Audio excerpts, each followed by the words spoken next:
പഠിച്ച പണി 18 നോക്കിയിട്ടും സംഭവം താഴാത്തത് കൊണ്ട് ലാസ്റ്റ് അച്ഛനെ ആരും കാണാതെ ഹോസ്പിറ്റലിലേക്ക് കൊണ്ടുപോകാമെന്ന് തീരുമാനമെടുക്കുന്നു.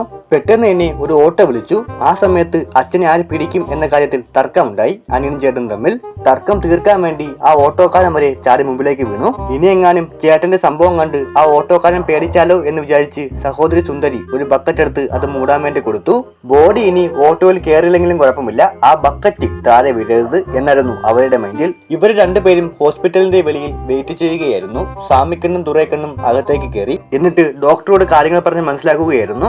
അച്ഛന്റെ സംഭവം മരിച്ചു കഴിഞ്ഞിട്ടും പൊങ്ങി നിൽക്കുകയാണെന്ന കാര്യം ഡോക്ടറോട് എങ്ങനെ പറയണമെന്ന് അവർക്കറിയില്ലായിരുന്നു. അതുകൊണ്ട് നിന്ന് പഴുങ്ങിയ സമയത്ത് എഴുതി കാണിക്കാമെന്ന് തീരുമാനിച്ചു.